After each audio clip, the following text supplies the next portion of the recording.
The bedroom was hushed, lit only by the dim spill of light from the street outside. Rachel lay beside me, irritation radiating after I turned away from her touch. 7 years of marriage lay between us. Once, our closeness had been fueled by passion. Now, the grind of work and her constant criticisms had smothered that spark. When I pulled back, she let out a laugh, sharp and cutting. "What's wrong with you, Ben? Not man enough to be with your wife?" Her voice struck like a blade. I stayed silent, staring into the dark, her laughter twisting inside me.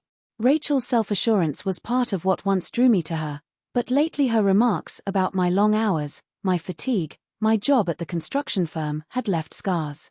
I had been pushing overtime to save for the house we dreamed of, but her words stripped me of that pride, reducing me to feeling inadequate. "That's not fair," I muttered, my tone low. She turned away with indifference. It wasn't the first time she had mocked me.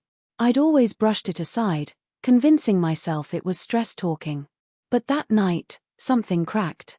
The following morning, she behaved as if nothing had happened. Over coffee she chatted about her students, her voice light, her smile practiced. I, however, couldn't shake the sting of the night before. Memories of our early days together, her genuine laughter, our secret moments rose to the surface, and I realized how far we'd drifted.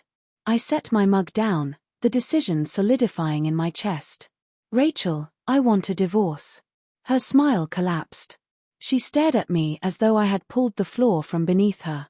"You're joking," she said, her laugh unsteady, her voice trembling. "I'm not," I answered, unwavering. "I'm done being your target. I deserve more than ridicule." Her eyes filled with tears. She reached for me, hands trembling. "I didn't mean it, Ben. I was upset.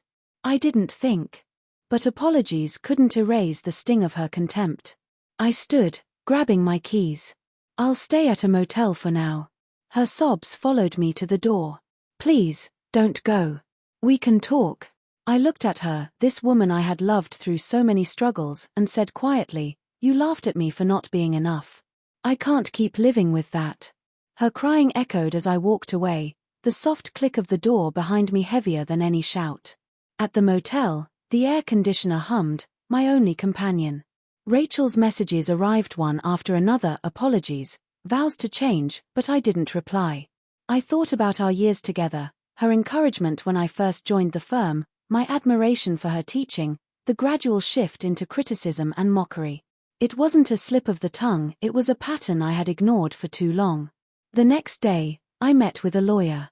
I wasn't ready to file, but I needed to understand my options.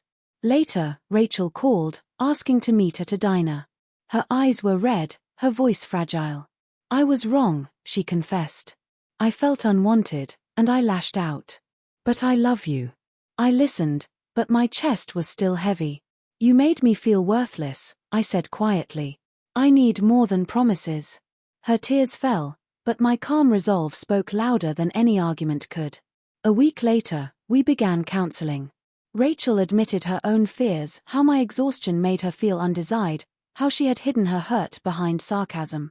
I revealed the toll her words had taken, how they had eaten away at my confidence. Those sessions laid us bare, exposing all we had let fester. Asking for a divorce had not been a threat, it was a demand for respect. And for the first time in months, she seemed to truly see the damage she had caused. Slowly, we began to rebuild. Rachel learned to pause before speaking sharp words. I opened up about my stress instead of carrying it alone. We carved out evenings together, date nights, real conversations, quiet walks.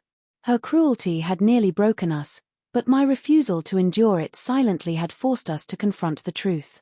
We weren't fixed overnight, but we were moving forward. One evening, walking home from dinner, Rachel slipped her hand into mine. Her voice was soft, almost tentative. "I'm glad you didn't let me push you away." I nodded. The memory of her tears weighed heavier than her laughter ever had. Her mockery had left deep wounds, but my decision to stand firm had changed the course of our marriage. We were still healing, but this time, we were learning to love without tearing each other down.